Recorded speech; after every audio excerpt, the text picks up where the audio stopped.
What do you guys think would be the most rational, logical, perfect choice of a BTS camera to bring to a feature film set? Last month, I spent a couple days in Tuscany, Italy. Now I'm here working on an indie feature film along with everyone else in the Crater crew. It's an awesome horror thriller production. Pro vestu, gestare sperare, amare de novo.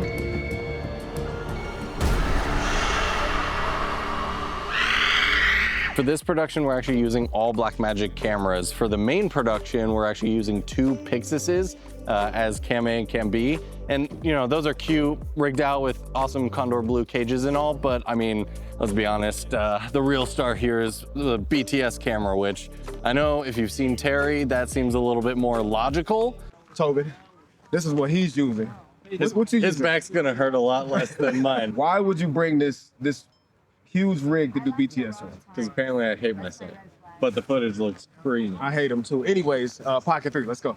And trust me, I know it's illogical and silly and way too overkill as well. When you're BTS, you're kind of on your own to find your own story. Because of course, as like a camera operator, you are specifically told where to aim your lens. You have first ACs, and there's so many people involved with what that camera is shooting most of the time. There's a little less freedom to it because you're working on, well, obviously the final film project. When you're shooting BTS, you're kind of just told, hey, you know, capture everything, capture everybody. And so you're just free roaming around. And so you want a camera, and more specifically a camera package that is going to suit those needs best. Now, I think Terry is the perfect person to compare to, because I know his videos around is the DJI Osmo Pocket 3, the best BTS camera. And that thing is the polar opposite of utilizing the Ursa Cine 12K. I mean, on paper, in terms of convenience, the Osmo Pocket 3 is the clear winner. And obviously this video isn't going to be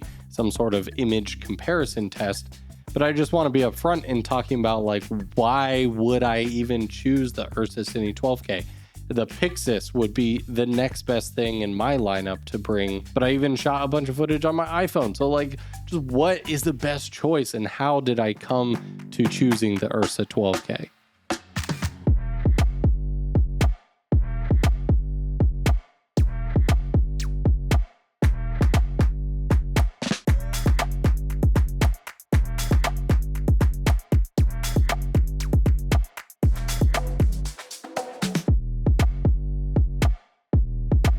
There's something about this camera that just makes me excited, and it's not the 12K. Don't get me wrong, when looking at the 12K footage, I'm absolutely blown away. I mean, for example, this clock tower, at the time that it was going off, I only had my 21mm lens on, so I got that. But I can zoom pretty much up to like 5 times and still get a decent 4K image, completely reframing the shot and getting so much more room to work with. For me though, that's pretty much where the 12K resolution benefits stop. But similar to a car that can go 250 miles an hour, you rarely ever need that if you're not going on a racetrack. However, if it's able to go that fast, then odds are it's going to be pretty damn good at 80 miles an hour. Like, let's get the biggest con out of the way.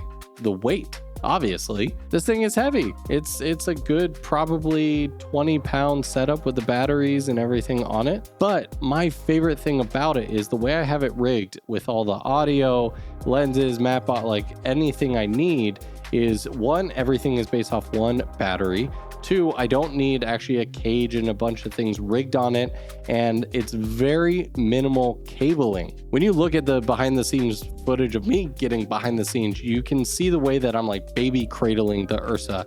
And this to me was actually extremely comfortable. And throughout this experience, I was able to really learn where all the buttons on this camera was. For example, it's littered with record buttons, but my right hand cradling the right side, my thumb was right on the record button, and so I could easily do my start stop right there. My left hand, which obviously was manually focusing the majority of the time, could easily just move and control my NDs, my shutter, my ISO.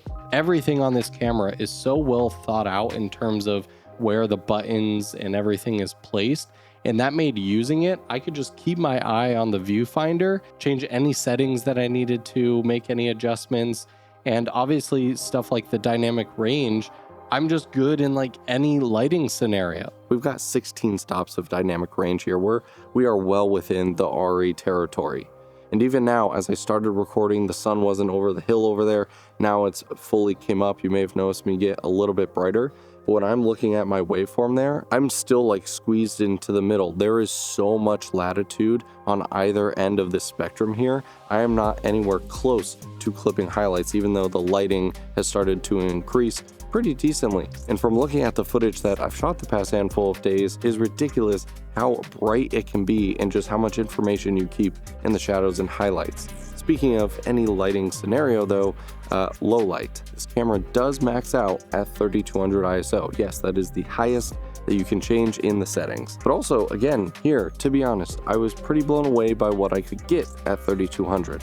Again, this isn't meant to be like a Sony killer where you can easily shoot at 12,000 or 25,000 ISO and have a perfectly clean image. Yes, of course there's noise. One, it cleans up pretty easily in DaVinci Resolve, but two, even if you leave the noise in, the colors weren't completely breaking apart, skin tone still looked great. I don't know about you, but I love this look, even in a low light sense. I think the previous mist filter I had on during some of these low light test shoots was a bit strong. It was a bit strong on the bloom.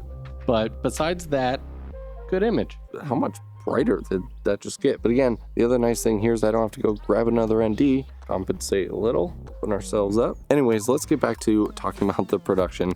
This was such a fun film group. Everyone working on it is just incredible, and you kind of have to have that vibe with a indie feature film because everything needs to be so efficient and you have multiple people doing multiple jobs. You can already see a bunch of the videos from the other creators like Brady, Tamara, Desmond, Kofi, Connor, Armando. Real good.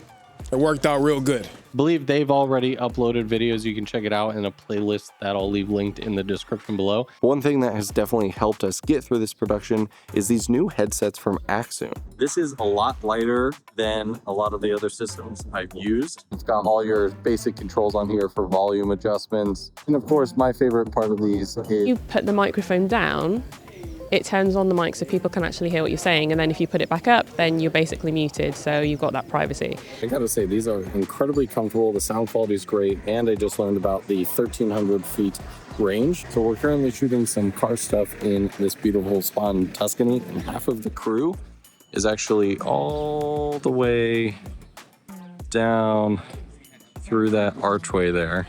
And we're still able to hear them communicate, and even through these stone walls. It's pretty impressive. And with these headsets, you can actually link up to 9 of them. So right now I have one of the receiver ones, but this guy right here, Hey, what's that? he has the green one, and that's the host. So he has to stay within 1,300 feet of the rest of us. So this new Como wireless headset system is just awesome from 𝗦𝗧𝗨𝗙𝗙. And by the way, these new suction cups from this guy right here are pretty awesome. So let's talk about audio for a second. Like I mentioned before, I'm running a shotgun mic as well as a lav system here. But it's allowed me to set the shotgun mic on the left channel and the lav on the right.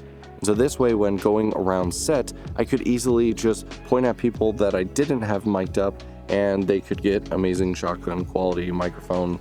But then there are points where it was really windy, and so I would hand him this lav, and if I was helping Kofi film something for his video, then in post, he's able to easily change to both channels, basically just being channel 2, so that he can nix the windy shotgun mic and only utilize the lav like I'm doing here. So it allows you the ability to kind of pick whichever mic you want. I'm gonna say, while I still have plenty of information, the lighting is getting just enough to where I just don't like it stylistically, so I am going to move the camera slightly.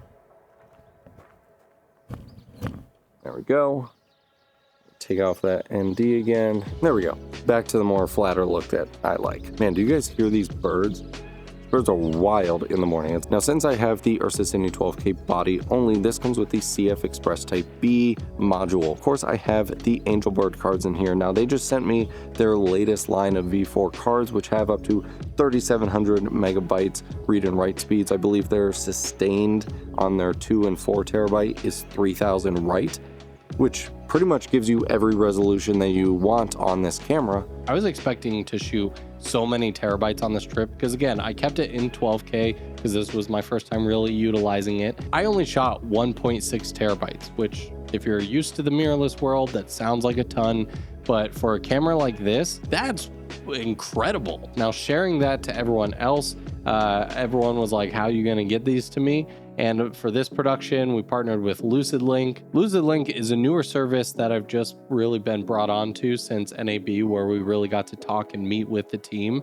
And it's an incredible service. This is not just your other like Google Drive, Dropbox sort of situation. No, the way 𝗬𝗧𝗨𝗙 works is I can upload my 1.6 terabytes, but then everyone else who may not want to completely fill up their computers or hard drives or whatever, but still want to be able to edit with and access my footage, can then go and access this shared workspace that we all put our different folders on and immediately just drag my footage right into the timeline. And it's only going to download and utilize the clips that they wanted in their timeline. And when you have so many people wanting to share so much footage very quickly, because the turnaround times for these videos are just a matter of a couple weeks, shipping around hard drives or waiting for really slow upload services to kind of get all the footage. So thanks to 𝗬𝗧𝗨𝗙 not only for sponsoring this video, but for having an amazing service that made sharing all the footage around to each other so much easier. So overall, is the Ursa Cine 12K completely overkill